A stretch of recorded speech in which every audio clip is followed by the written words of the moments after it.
Explicaciones preevolucionistas y evolucionistas.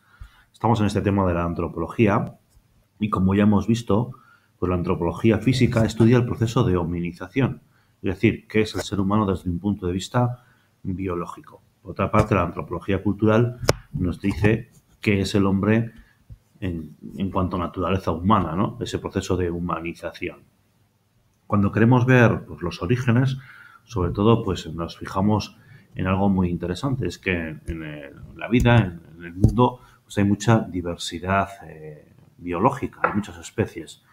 Nos preguntamos cómo se ha formado y qué aspectos o factores han influido en su constitución, en su desarrollo y su evolución. En cuanto al ser humano, a este estudio le vamos a llamar antropogénesis, es decir, origen del hombre. Normalmente se suelen distinguir entre dos explicaciones sobre por qué el ser humano ha evolucionado o no ha evolucionado, y es las teorías preevolucionistas y evolucionistas. Vamos a comenzar por las explicaciones preevolucionistas. Estos autores desde siempre han entendido que la diversidad de especies que podemos ver en nuestro planeta, que podemos ver en la naturaleza, pues ha sido siempre así, en todas las generaciones. No ha habido cambios. Desde el principio de los tiempos, las especies que hay ahora son las que hay. Así, por ejemplo, los primeros filósofos griegos, como Platón o Aristóteles, creían que las especies que hay en nuestro planeta no habían sufrido ningún tipo de cambio. Habían sido así siempre desde el principio. La aparición de las especies podría haber sido por generación espontánea, sin más, o por medio de la voluntad divina, que era de alguna manera la explicación que mejor se daba, ¿no? En cuanto, por ejemplo, a la tradición bíblica, nuestra tradición cristiana explica el origen del ser humano acudiendo a la teoría creacionista, que es la propia de los que creen que pues, no hay una explicación evolucionista, ¿no? La creación separada y definitiva de todas las especies vivas, dicen los creacionistas, y la creación del ser humano por Dios a su imagen y semejanza son pues el núcleo de su pensamiento. Probablemente si el libro del Génesis se hubiera escrito hoy en día, pues no acudiría a la teoría creacionista, sino a la teoría evolucionista, ¿no?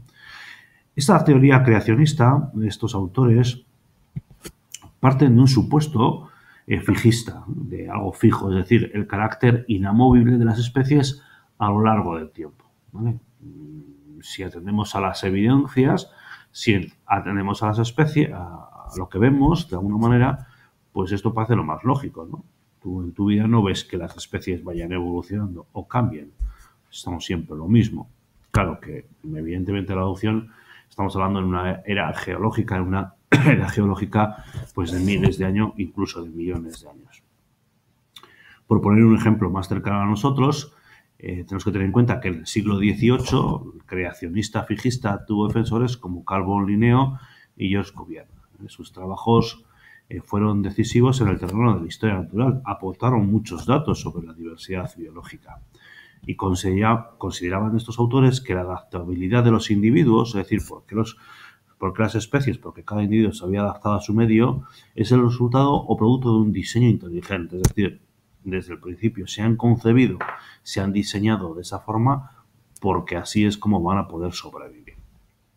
Estos autores se opusieron a un autor muy contemporáneo de ellos, que fue Lamarck, que defendía ya antes que Charles Darwin una visión evolucionista del acontecer natural, ¿no?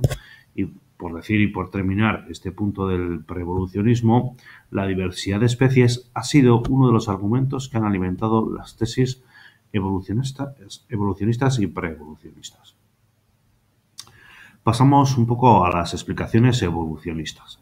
Por poner un hito, por poner un nombre, pues ponemos en la publicación en 1859, una fecha que debemos recordar, de la obra de Charles Darwin, El origen de las especies, supuso la quiebra de las doctrinas fijistas imperantes hasta ese momento. Bueno, supuso la quiebra un poco más a largo plazo, es decir, en su momento este libro causó bastante revuelo a nivel no solamente científico, sino también a nivel de iglesia católica, porque de alguna manera se ponía en tela de juicio la creación del ser humano por parte de Dios, ¿no?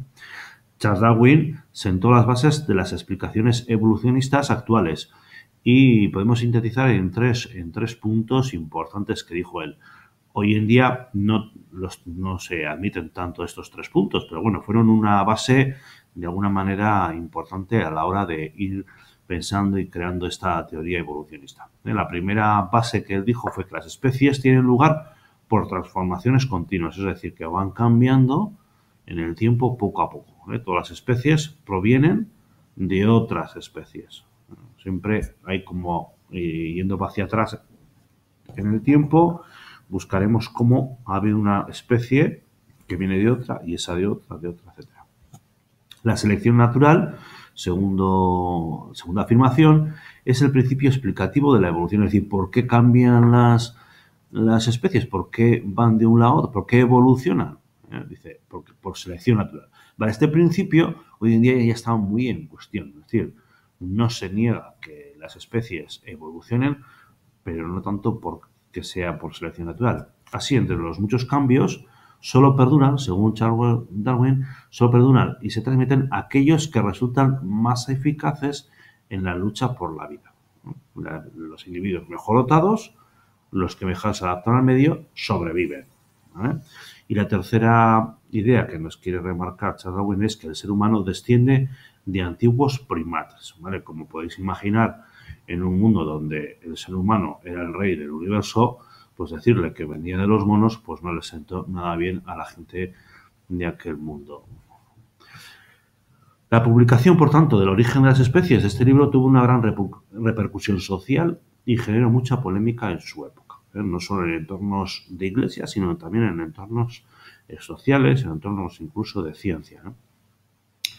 La teoría darwinista no nos explicaba los mecanismos, es decir, las maneras que determinaban qué características se transmiten de generación en generación, ni de qué forma se transmiten. A posteriori, un fraile agustino, George Mendel, el creador de la genética, pues viene a llenar este hueco. Este religioso formó una teoría de la herencia, es decir, que los caracteres hereditarios y las características propias que se van transmitiendo de generación en generación están determinados por factores específicos. Estos factores los llama genes. Los genes como pequeñas unidades de información que van pasando de generación en generación. Los estudios de Mendel, de alguna manera, iniciaron una larga y fecunda tradición de investigadores en cuanto a genética. Las doctrinas mutacionistas, que van mutando esas características, explican los cambios en las características de las especies a partir de pequeñas alteraciones o pequeñas mutaciones en el material genético. Es un poquito la aportación de Mendel. La combinación de la teoría de la selección natural de Darwin con las teorías mutacionistas de Mendel dieron una nueva visión de las teorías evolucionistas llamada neodarwinistas. Algunas de estas lagunas, es decir, no todo está explicado en el tema de la evolución ni de la genética, pues provocan algunos interrogantes. Por ejemplo, según el registro fósil, podemos encontrar especies que de repente durante mucho tiempo, millones de años, permanecen igual, es decir, no han cambiado nada, genéticamente nada, están iguales y de repente hay un salto. ¿Cómo casa este salto con lo que hasta ahora hemos dicho? Es decir, que la evolución es paulatinamente, con pequeños saltos, con pequeños cambios. Bueno, pues es algo que todavía pues no está de alguna manera dicho, ¿no?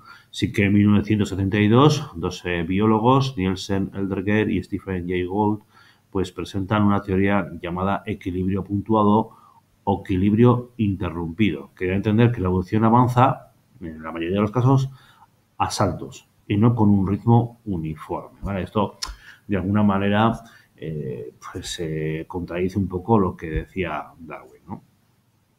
Según ellos, pues de vez en cuando se produce una macromutación positiva, es decir, una mutación a gran escala, que en algunos casos excepcionales podría resultar adaptativamente favorable. Es decir, que de una generación a otra hay un cambio total, se puede dar en un momento determinado, y eso puede tener éxito. ¿Vale? Bueno, hasta aquí las dos visiones en cuanto a por qué la diversidad de las especies, por qué el ser humano es como es, dos teorías, la evolucionista y la preevolucionista.